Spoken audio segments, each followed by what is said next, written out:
It's easy to say that the cross is at the front when the bookends are so violent compared to the selfless son.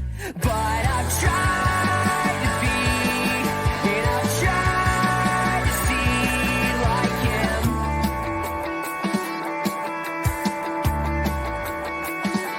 him. Hello, everybody. Welcome to Apocalypse here for another episode of the podcast. We're going to kind of be talking through, if universalism is true, what are some of the sort of entailments, how do we live our life in light of that? To support the video, if you're enjoying these, definitely hit the like, subscribe to the channel, and leaving a comment really helps us. Those are some free, easy ways to help us out. And you can also join the Discord, which there's a link in the description, and our Patreon, patreon.com/apocalypse here if you want to check that out. How you doing, John? How we feeling tonight? Doing pretty good. Made it through the work week, just hanging out in my home. It's much less dark at the moment. Yeah, for sure. I think it was Elvira that was like, you should leave it like that. It's so creepy. It's good for the spooky season. Yeah. I moved into an apartment in the future in Japan or something like that. And it's in the metaverse, actually. True.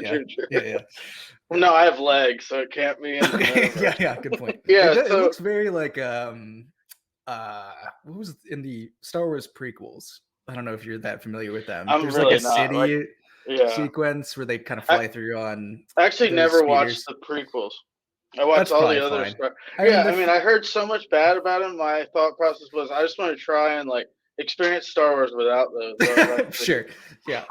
They're funny. I mean, it's basically like three movies that are basically about galactic diplomacy, and that's basically the kind of through line of all of it. It's very funny, especially because they're pitched as especially the first two as kids movies, and they're talking they have a whole Senate. And it's like, what are you doing? Today's podcast is brought to you by the Star Wars prequels. Yeah, Star Wars movies that I haven't seen, so John's just gonna rant about them. To kind of just jump into what we're going to be talking about today, I mentioned a little bit about it, but just some different ideas about if universalism is true, kind of how does that affect our life as Christians and just our life in general, and kind of stuff like that. So we're not going to really be arguing for universalism or anything in this conversation, but we're just going to be kind of talking through our experiences and some things, we've come across as universalists and how that kind of plays out in real life. I think this is a topic that gets brought up. I know when I've talked about universalism or said something on Twitter, this gets brought up, and it's just relating to evangelism, sharing the faith, why encourage people to become a Christian, why become a Christian, what's the point of even being a Christian if universalism is true. And I think on the surface this can seem like a interesting question, but I think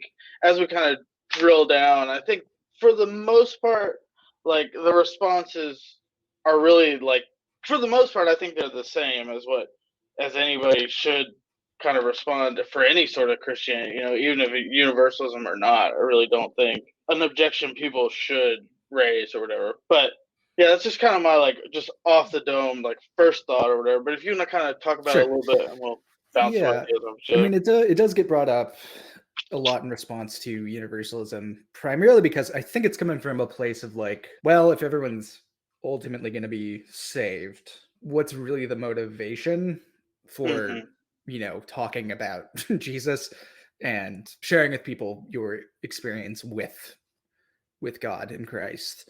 What's the point? So what's behind that is what's interesting, right?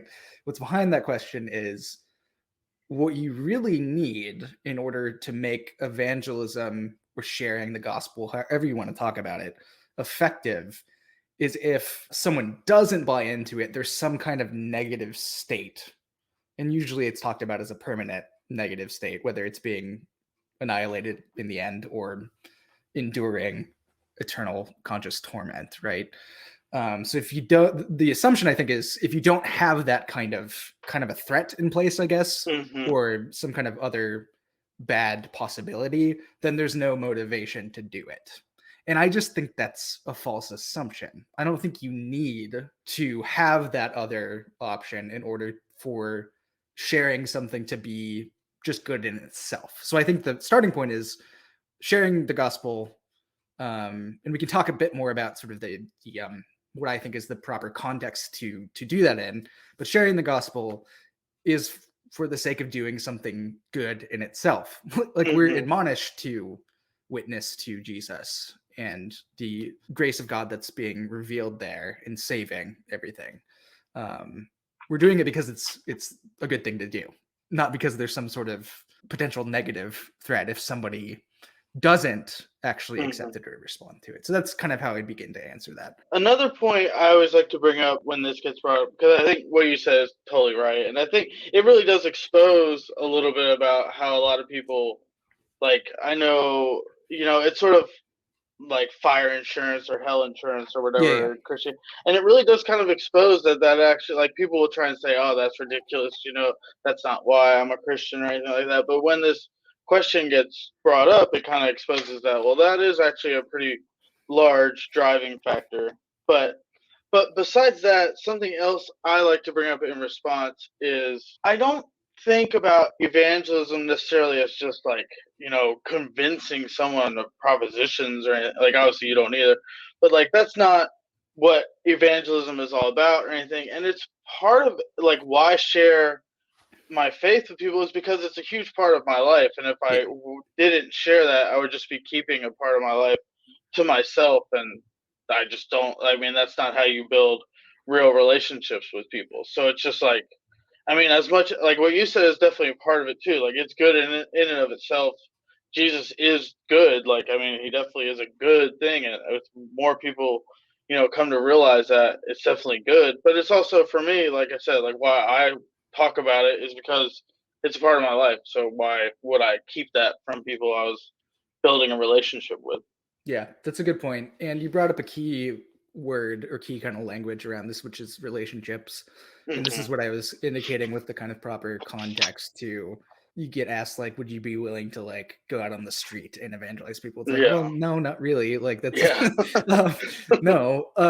What seems to be just backing up a little bit to talk just a bit about like what it means to be a person and a human being is that we're created in the image of a relational God. So what it means to be a person and to be a human being is to be relational. So when it comes to sharing something really, I mean, you could use examples from other examples from your life, like you mentioned things that are really important to you. Generally, unless some people don't have much of a filter and tend to overshare, right? Generally, you share important things with people within the context of relationships of trust with them and friendships. I like the language of friendships a lot. It's really only within relationships of trust that witnessing to Christ, however you want to talk about it, can come up. It's not something that is, required of a relationship necessarily, but there's usually a sense along the way, once you've been in a relationship with certain people for a long time, that conversation could come up. And I usually like to think about it like I'm generally not going to just put it out there unless I'm asked about it. Sometimes it just depends again on the nature of those relationships too. But it's generally not a good idea to sort of like throw Jesus in people's faces. That generally doesn't. It's not effective either. But I think the importance of relationships of trust over a period of time. Christians, I think, can get really impatient about this, right? They want to, convert people quickly, and a whole number of people come to the altar, at once, and then that's somehow evidence of a successful sort of evangelism. I don't know about that. Yeah. It seems like there's something to the patience and the enduring relationship that's involved in our interactions with other people that give us the context to potentially share that. And and I think that's good. Yeah, for sure. And it's like we're not called just to convince people and then move on to the next person. Like, I mean, even like look at the Great Commission and stuff, like called to make disciples and stuff. And I think that a part of that is not like you don't just, oh, you're a Christian now? Okay, you do your thing. I'm going to go be friends with somebody else until they become a Yeah, Christian, you know? right. And that's obviously not what you're saying. And I think that's important, though, to think about when it comes to evangelism, because it's like, I mean, you build a relationship, you continue, you know, you're just friends with that person. And if they see how Christianity is an important part of your life and they get interested and you talk about it and they end up becoming a Christian, and then you can continue to build that relationship Yeah. more together, like sort of like we have, you know, like Yeah. it's a big part of, you know, like a lot of things we talk about and stuff. And it definitely, I'm sure, I know it encourages me, and I'm sure it encourages you too to kind of keep going with like learning and reading and thinking about these things sometimes when maybe you wouldn't have, you know what I mean? So it's Absolutely. definitely like part of the whole thing, the whole Yeah. building really strong relationships with Yeah. people and stuff like that. So yeah, so once like you kind of frame evangelism in that way, I think the question doesn't really make, like, if that's what evangelism is, making friends, like obviously you're like essentially building relationships. So you're really going to say like, well, if universalism's true, I don't want any friends. You know, like Right. that Yeah. doesn't make any Yeah. sense. Yeah. Just to get Yeah. out in front of something too is like, because someone could be hearing this and saying, oh, the only reason you're becoming friends with somebody is to eventually Yeah. convert Okay. them. So it's sort of like a Trojan horse tactic, right? And this is the reason why you're friends with people. And no, one of the key questions for this is, would you remain in a relationship of trust with somebody even if they don't convert? And if your answer to that is no, then you need to reevaluate what you think friendships are and what you think evangelism is. The answer has to be yes. If, you know, if you've built this relationship of trust with somebody for, you know, over a long period of time and they don't become a Christian, I think it makes sense to continue being friends with them for the sake of the friendship and for the sake of that relationship. And who knows, maybe God arrives and reveals himself through the Spirit of Christ to them, and something happens and they respond and become a Christian. That's great. But that's not the motivation for being friends with people. So I want to just be clear about that, because I think there can be kind of a misunderstanding there too in For sure. this For whole sure. kind of basically friendship kind of evangelism approach. Yeah, for sure. And just as we were talking through that, I know both kind of drawing on Douglas Campbell's book, Paul Apostle's Journey, has like a whole chapter on this, like where he really spells out a lot of this sort of evangelism stuff and how this relates to Paul's letters and whatnot. So I Yeah, just wanted to and kind then of that point that book out. right above it, Yeah, Applying dogmatics. Dogmatics, spells it out even further and kind of the Okay, dynamics of yeah. that. But that's another resource to go to.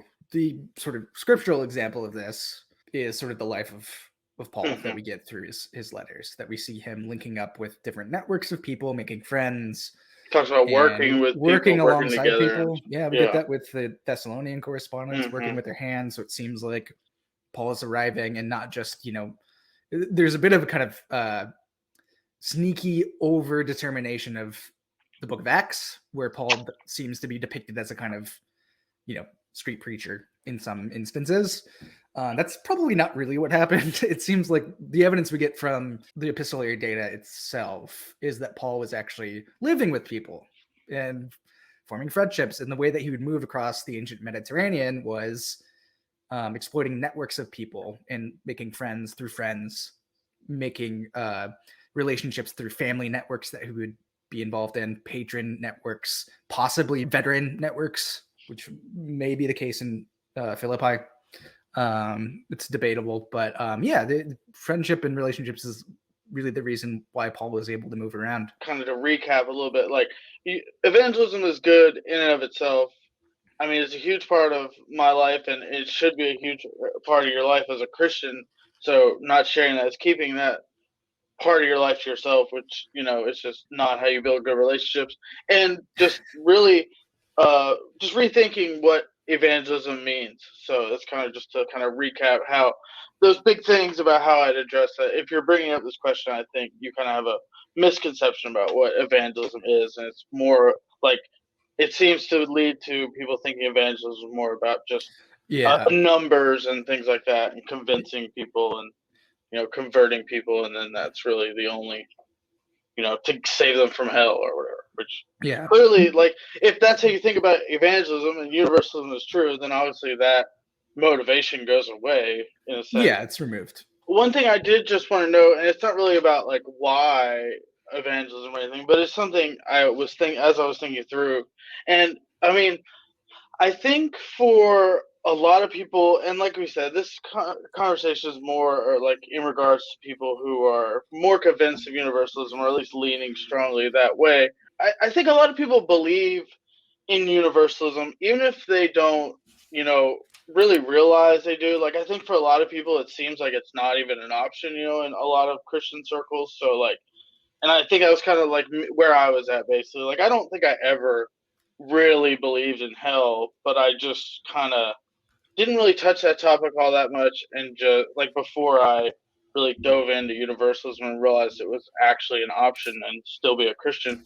So all that said, I think once you kind of are more comfortable with universalism, it leads to evangelism being much easier and sharing your faith much easier, because if you talk to someone about Jesus and they immediately bring up, I'm not a Christian because hell is ridiculous, and you kind of feel the same way, it makes it very hard, So Yeah. I think that's just was something I was thinking about, how like it's not the fact that like I just believe in universalism because it's like what people want to believe, or like that's definitely not what I'm saying, but it's just the fact of the God revealed. I think we know God is really a loving God, and universalism seems to even before you really do your research, I think a lot of people kind of lean that way.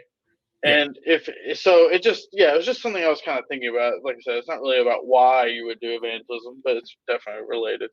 Just to tag on the sort of mode of evangelism, is what universalism can help us do is shift away from thinking about this in terms of principally the words we're using and the method of, like, as you've said, convincing or persuading somebody, and focus more on how we're actually embodying and living our lives in the way that we act and in the way that we relate to people. Of course, talking is a part of that, but I think the principal thing is being aware of how the gospel gripped us graciously, is shaping our lives in a certain way, and that witness, I think, can be the most quote unquote effective, because it shows that you actually really believe this stuff. You actually do. So that's where I think the focus should lie, is not on, do I have the right theory of persuasion to, am I reading this pamphlet correctly? Am I really doing it right? But more, how is God shaping me in a way that I can, through the way that I live, point to what God has done in Christ, in the hope that through that witness, God, through God's Spirit, the Spirit of Christ, will change hearts and minds. Yeah, that kind of relates, not to bring up Howard Watts a million times, but that definitely relates to what we were talking about the other day with the whole, like, one of his popular quotes about, like, am I a Christian or whatever? Like, I don't know, ask my friends or whatever. Right. And it's like, I think that's really cool, and really cool to think about that in that way. And just, if you're living your life in a way that reflects the truth of the gospel and God's love in the world for everybody, then it just kind of falls out that evangelism happens. So to kind of move forward on another point that's like obviously related, all these things are kind of about living, like we said, living in light of universalism, and kind of how I've been thinking about this. But so, like, how do we think through, like tough moral decisions, or like, what, like some people will say, well, if everybody's saved in the end anyway, why live your life, in a particular way? Why live a quote unquote Christian life? The first point is less of a kind of theoretical thing, I guess. And it's not like theorizing about, like, does universalism actually lead to apathy or whatever. One of the convictions of a universalist gospel, and really any gospel that places participation in Christ through the work of the Spirit kind of front, center, and middle of the gospel, says that it actually changes you here and now. It actually says that, like, you're actually being shaped and changed.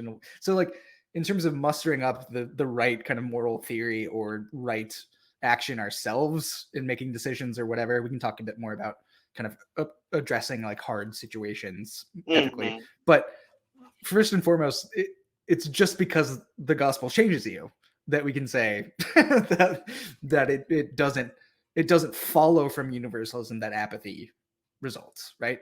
Yeah. Because, like, any account of the end doesn't prevent apathy. It doesn't. For sure. It's self-prevented. The idea of universalism doesn't prevent apathy. The idea of eternal conscious torment doesn't just prevent apathy or whatever. I mean, it can apply to any kind of approach. The key thing is, do we actually think that God is transforming us or not? And I think we do. So if that's the case, then of course we're going to be living in a different way and trying to respond in a way that our lives are being conformed to Christ, and that we get a transformed understanding.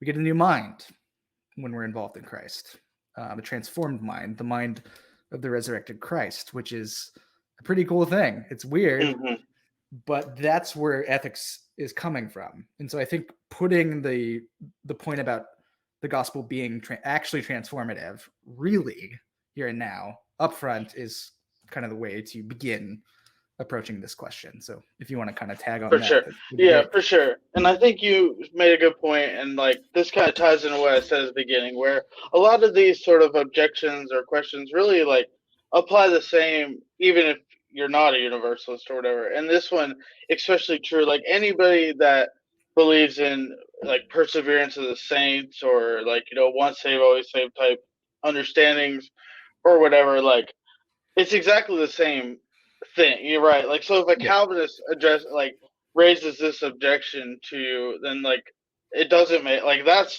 right off the bat, like doesn't really make any sense, because it's exactly the same if you think you're saved. Right. Like, so just, that's just a note or whatever. And that's kind of just to point out like what I was getting at the beginning, where like this really isn't any different for universalism or any other understanding. I don't know if I was going to say anything else directly what you were going to say, but I think like I know you've brought up this point before, and this is definitely like a way of thinking about it. It's like, you don't do like, do you really think, like, as far as like any other relationship in your life, you know, like your relationship with your wife or your spouse or whatever, or your friends, like if you knew for a fact they wouldn't find out you did something wrong or whatever, like you still don't do it, right? Like, I mean, maybe you do, and you were like but you know it's not a good thing to do. You know what I mean? You don't think like, oh, that's not the reason why you do good things. Yeah, exactly. It's because you might get caught. Exactly. If you do the bad thing, right? And that's really something I was going to add on to that as well, is how people kind of think about this question can reveal what they think actually drives ethical behavior. Is it, we need this possibility, like I said, of a threat, some kind of future threat, that if you don't do this thing or you don't act in this way, then you're going to be punished forever, whatever. Is that really what's driving it? Or is God actually driving it, and what God is doing in transforming you? I think if we really think about it as Christians, regardless of what stripe, I would hope that the thing that drives moral activity is God's involvement with us in setting us free to be ethical human beings in the way that God is transforming us, not this sort of very distant thing that's putting pressure on us that isn't God. It's not God. It's the idea of, you know, either being with God or being separated from God.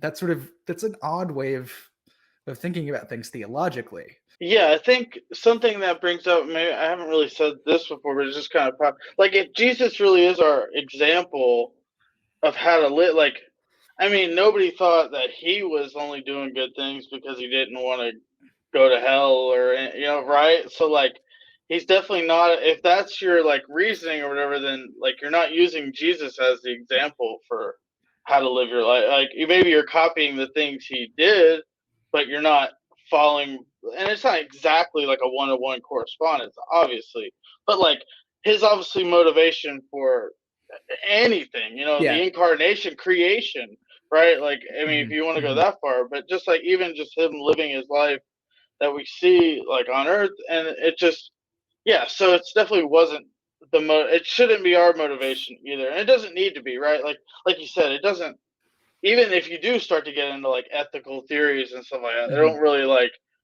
the oughts don't go away when you take away any sort of, you know, consequences or whatever. And that's sort of a more abstract, like, sort of ethical, but either way, right? Like, I just don't, I don't think this is like apathy.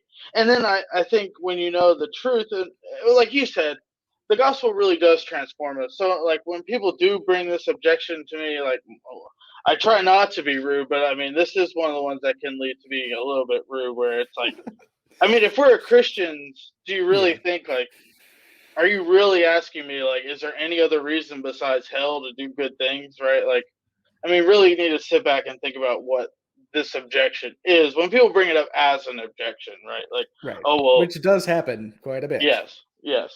Which is, But there is like another way to think about this, like you said, and we can get into that too, like some of the more difficult issues and stuff like that, which I do think is a reasonable thing to kind of think through. But sort of just like, why care and why not just do whatever you want and not even be a Christian and stuff? Like, I just don't see that as like a real objection. Well, another thing too is like, if you're not a Universalist, maybe find some to hang out with and see what's up. Like, yeah. I imagine, given the Universalists I know, that they're not apathetic whatsoever about the gospel. So you can theorize all you want about, you know, Universalism potentially leading to apathy or whatever, but like, okay, why don't you hang out with some and see if that's true? Yeah, I mean, especially if you're like engaging with someone online, like, well, I mean, that right there clearly shows that I'm not, like, if you're engaging with me online or whatever, like, clearly I'm not completely apathetic, or I wouldn't even be talking, like, I would just... we wouldn't be talking about this at all. Yeah. So if you say, you like, wouldn't have made so leads... many damn videos about Universalism. Exactly. Like, if you're going to say Universalism leads to apathy, be like, this doesn't, like, you're literally telling me that, like, this is not the truth of what's going on right at this second, right? Like, so yeah, that's something important to think about. And it's just, I mean, also, like, if in any sense of salvation or whatever, like Christian theology, any way of understanding it, like, nobody thinks we fully earned it or anything. So it really is like the same. Like, this is kind of another one of those things where it just kind of is the same, right? Like, so once you're saved, even if you like are only, you know, even if you don't hold to a sort of perseverance of the saints type deal or whatever, you hold to like a conditional, you still don't like sit down and think about like, okay, well, what's the minimum I need to do to like keep and not go to hell? Or, you know, people obviously don't do that. And if you're raising this objection, that seems to be what it would be the logical outcome. Like, well, I can do so many bad things that I want to do and still be safe. So, right, like, I just don't think, I think if you really think this one through, it's really, there's not much. I mean, we've got a good example of this from Paul. From the Bible too. Yeah, which exactly. Is, you know, Romans 6:1 and following. Yeah. Should I just keep sinning so that grace can abound? Mm-hmm. And Paul says, meganoito, hell no. Yeah. No, don't do it. That's not the point of this. So like, Paul was thinking through this already in the ancient world. And like, this objection apparently was a potential thing in terms of potential problems with Paul's gospel of grace from some other people. And Paul's just like, no, it's not what follows at all. Yeah, and it's just like, and then we can even tie this back into like our own relationships and stuff. Like, if someone does something nice for you, you don't just like, okay, thanks, and like only, I mean, you don't either take it and just like, well, all right, I already got what I wanted from you, or your whole reason for like continuing to be friends with that person is not to get more stuff from you, you know, like, because like, if that were the case, you're kind of a dick if you do that. Exactly. Like, that's not really what Paul's saying, but that's kind of what Paul's saying. Like, this is an affront to the gift itself. Exactly. So yeah, that's kind of out of bounds for him, and I think that's important to keep in mind for us when we think about this today. Do we want to kind of, you had the second entailment of this when you were introducing it, which was kind of, how do we, when we're confronted with difficult kind of moral or ethical questions or situations really in our lives as Universalists, what does the Universalist gospel mean for us when we're thinking through these things? So if you want to kind of take this up, and then we can kind of I think there's a good decent amount to think through here. And first point I'd like to make is like when I'm definitely like and I kind of touched on this already, but I definitely like universalism for me really made my faith much more real, I guess, in a sense, and feel concrete, because I feel like I said, it seemed like, I mean, I do believe we like actually have experiences with God, right? Like it's not just we're reading a book and like you understand. We think that God is real. Yeah. Alive.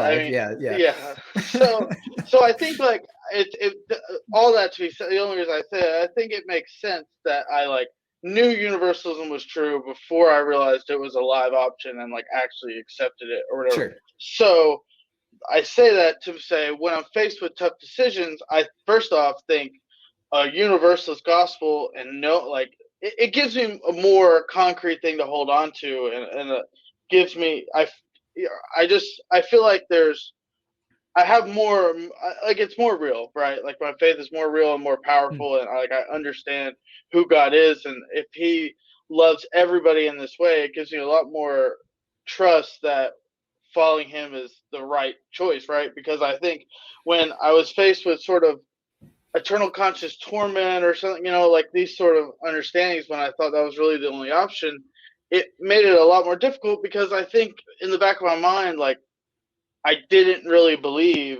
that was real. So I'm like, well, then is my understanding of, what I should do in this situation kind of the same way, right? Is this just like this sort of false, like, am I wrong?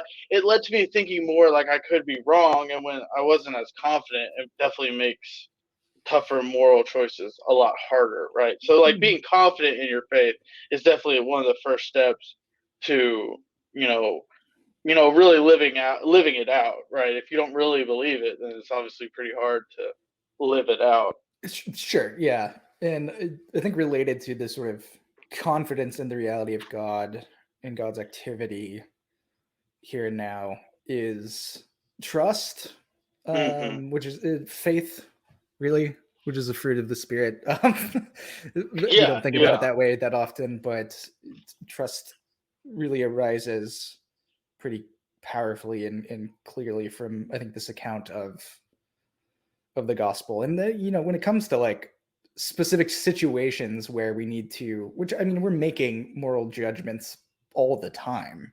The temptation, I think, creeps into any account of ethics that we need to turn it into a kind of rule-based thing because we think it's easier to get a handle on things. So as long as we have this sort of checklist of things that we need to be doing in any given situation, and those indicate that we're responding to a situation ethically, correctly. If we do that, then we're good to go. We don't need to. That's the temptation.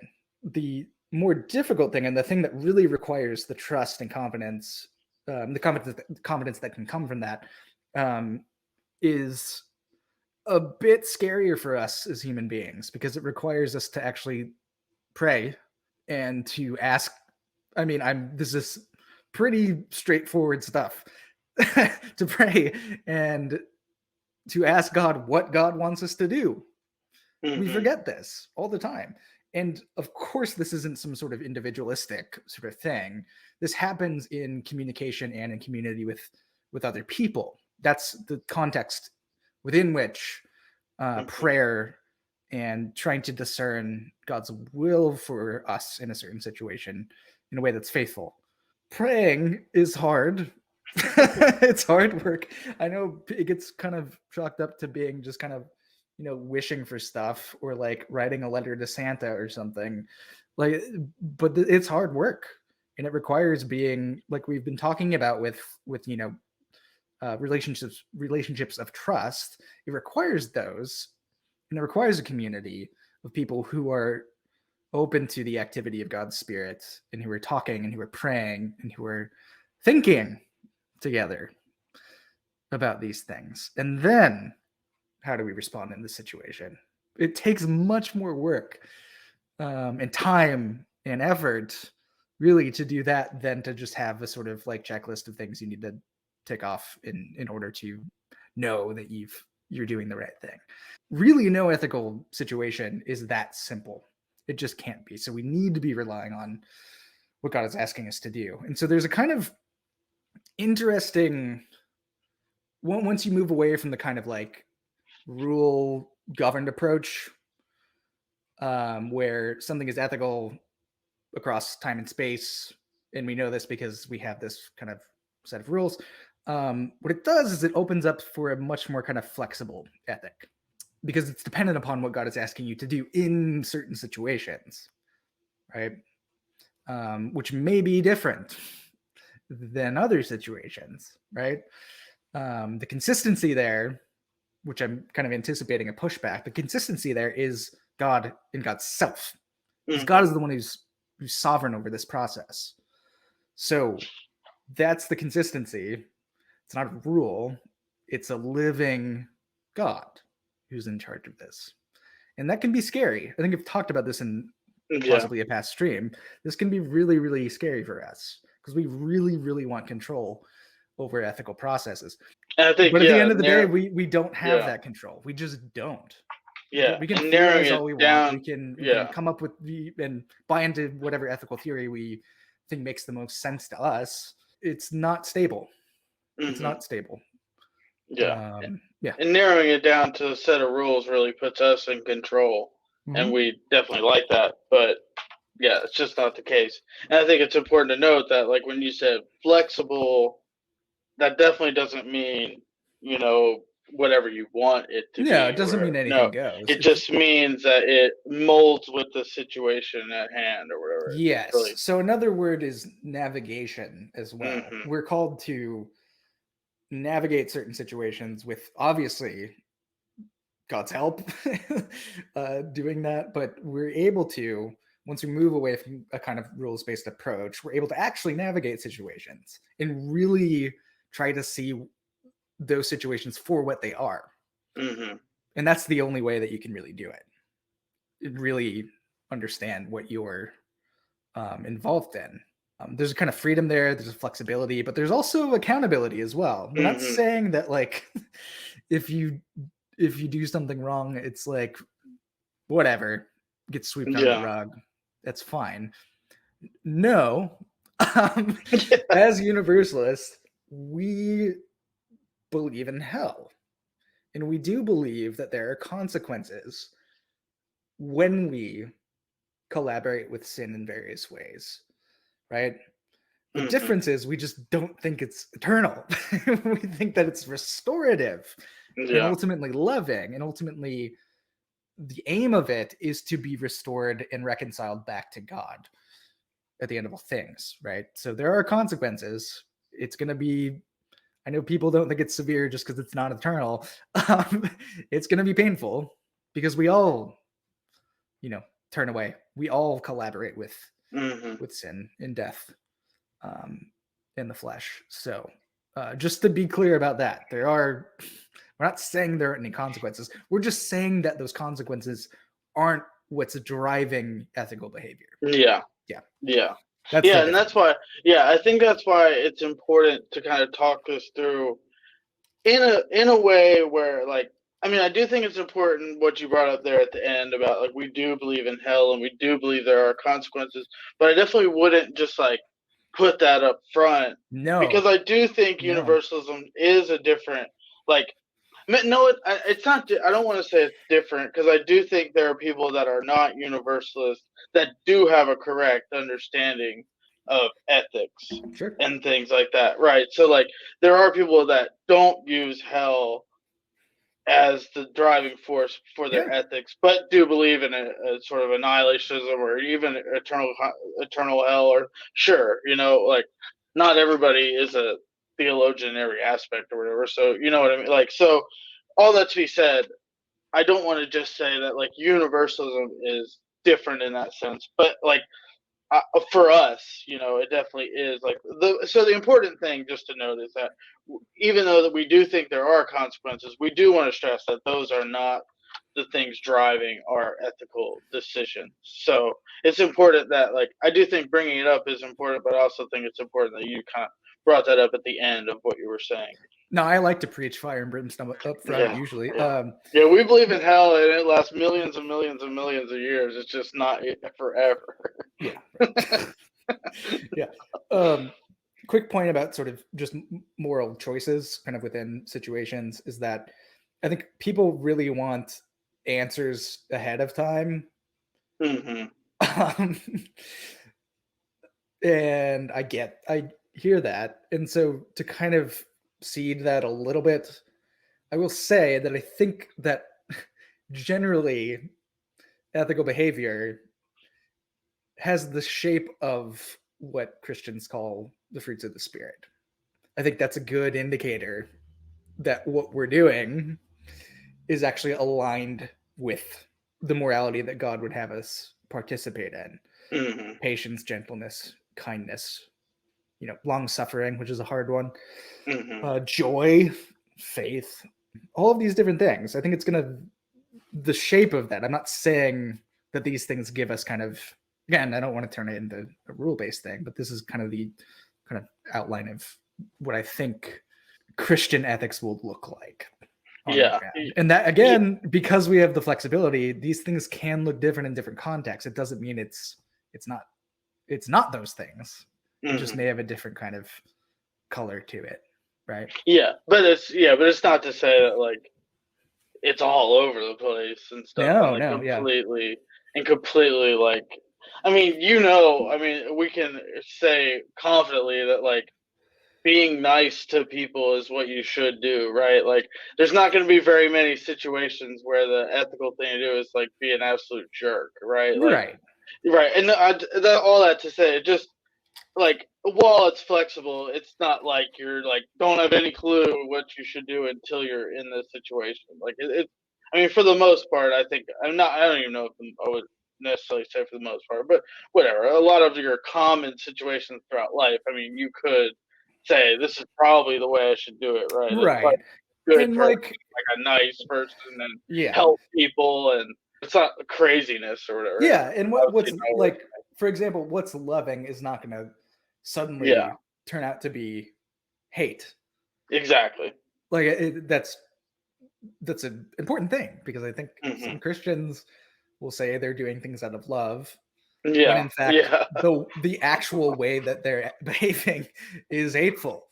And so at that point, it's like, no, you can't just say it's love. Yeah. So we need the rationale for that love, which is, of course, the unconditional love revealed in Christ, which is unrelenting and it's irrevocable.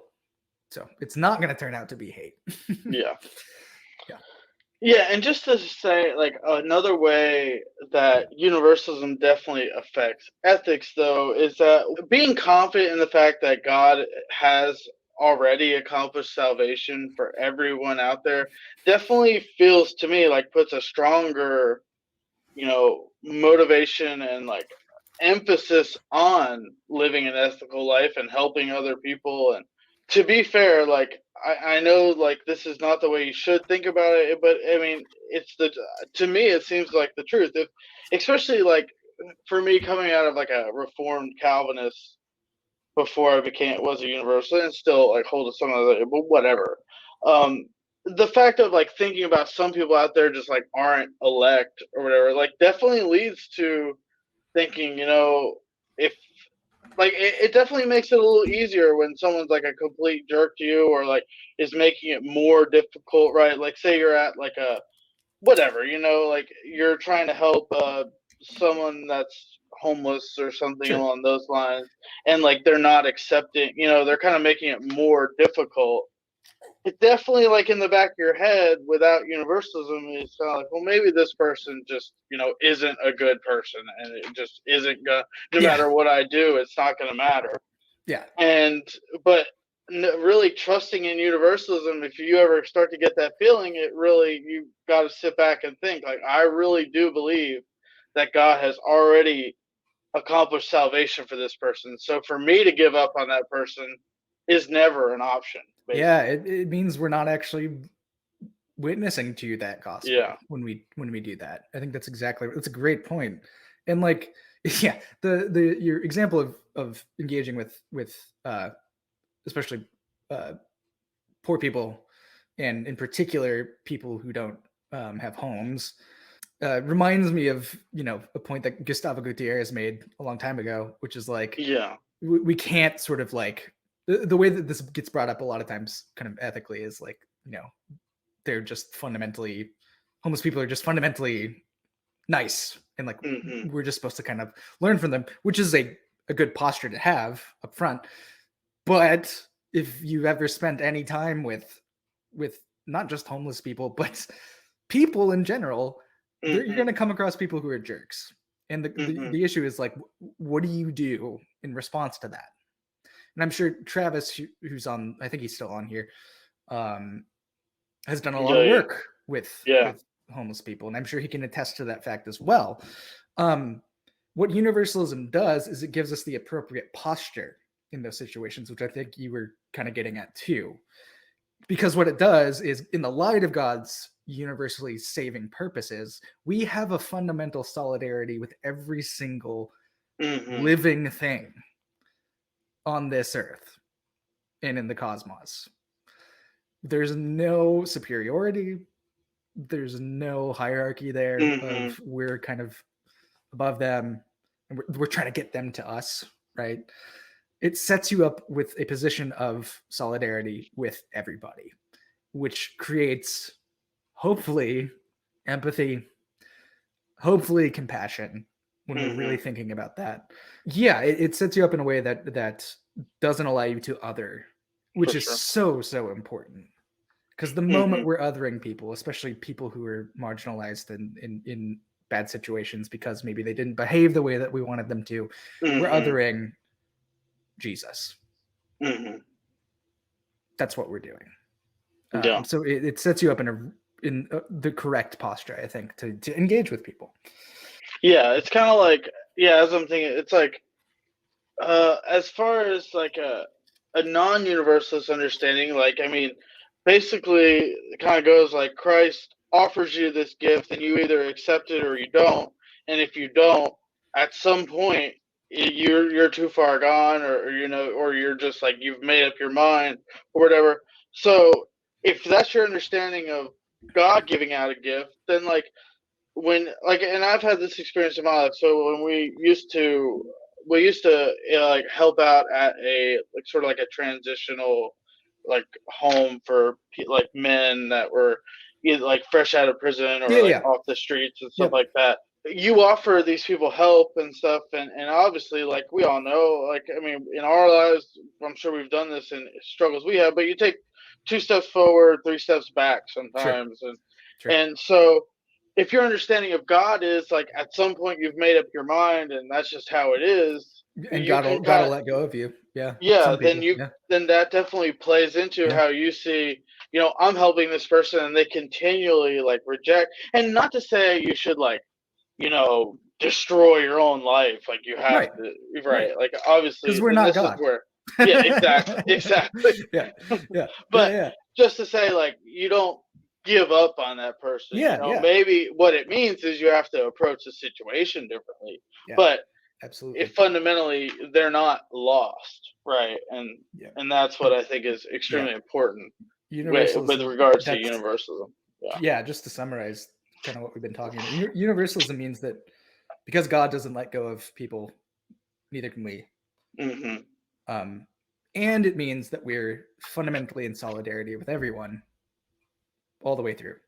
What it means to be a Christian, kind of first and foremost, is responding and being aware of the reality that we're involved with, that everyone's involved with, and living in the light of that, right? It doesn't mean that other people aren't involved in it. God is involved with them all the time. God is the one who created them and sustains them. So, but yeah, just a reminder, we have a Patreon, patreon.com/apocalypse here. If you want to support us in that way, there are different tiers of membership there. Also, we have a Discord. Discord link will be in the description of this video. Obviously, our social medias or in there as well. Like this video, please. It's very helpful. Really helpful. Leave a comment, also really helpful in supporting us.